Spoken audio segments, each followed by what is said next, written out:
Luke chapter 20.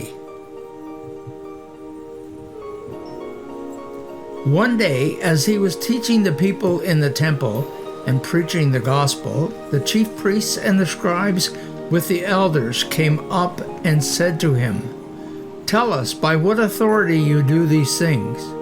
Or what is it that gives you this authority?" He answered them, "I will also ask you a question. Now tell me, was the baptism of John from heaven or from men?" And they discussed it with one another, saying, "If we say from heaven, he will say, 'Why did you not believe in him?' But if we say from men, all the people will stone us, for they are convinced that John was a prophet." So they answered that they did not know whence it was. And Jesus said to them, "Neither will I tell you by what authority I do these things." And he began to tell the people this parable. A man planted a vineyard and let it out to his tenants, and went into another country for a long while. When the time came, he sent a servant to the tenants that they should give him some of the fruit of the vineyard. But the tenants beat him and sent him away empty-handed. And he sent another servant. Him also they beat and treated shamefully, and sent him away empty-handed. And he sent a third. This one they wounded and cast out. Then the owner of the vineyard said, "What shall I do? I will send my beloved son. It may be that they will respect him." But when the tenants saw him, they said to themselves, "This is the heir. Let us kill him, that the inheritance may be ours." And they cast him out of the vineyard and killed him. What then will the owner of the vineyard do to them? He will come and destroy these tenants and give the vineyard to others. When they hear this, they said, "God forbid." But he looked at them and said, "What then is that is written? The very stone which the builders rejected has become the head of the corner. Every one who falls on that stone will be broken to pieces, but when it falls on anyone, it will crush him."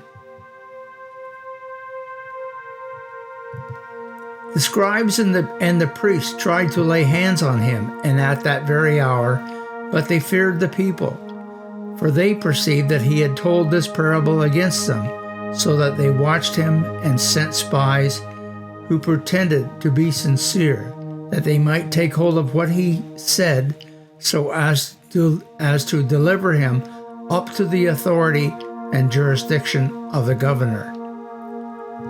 They asked him, "Teacher, we know that you speak and teach rightly and show no partiality, but truly teach the way of God. Is it lawful for us to give tribute to Caesar or not?"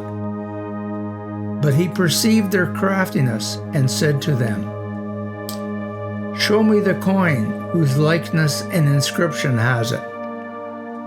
They said, "Caesar's." He said to them, "Then render to Caesar the things that are Caesar's, and to God the things that are God's." And they were not able in the presence of the people to catch him by what he said, but marveling at his answer, they were silent. There came to him some Sadducees, those who say that there is no resurrection, and they asked him a question, saying, "Teacher, Moses wrote for us that if a man's brother dies, having a wife but no children, the man must take the wife and raise up children for his brother. Now there were 7 brothers. The first took a wife and died without children.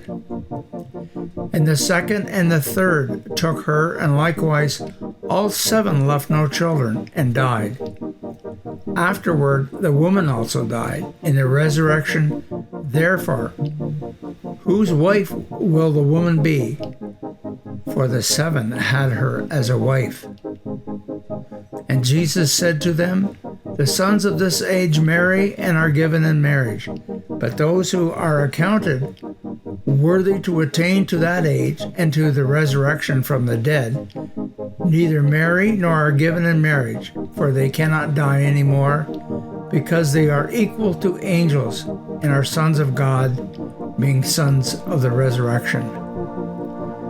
But that the dead are raised, even Moses showed in the passage about the bush, where he calls the Lord the God of Abraham, and the God of Isaac, and the God of Jacob.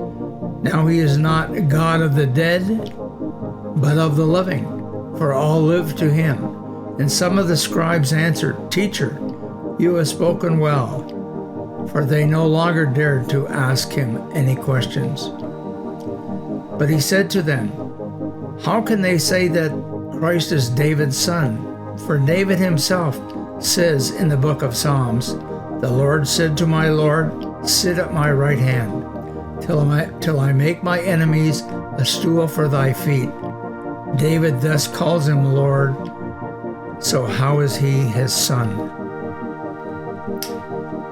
And in the hearing of all the people, he said to his disciples, beware of the scribes, who like to go about in long robes and love situations in the marketplaces and the best seats in the synagogues and the places of honor at feasts, who devour widows' houses and for a pretense make long prayers. They will receive the greater condemnation.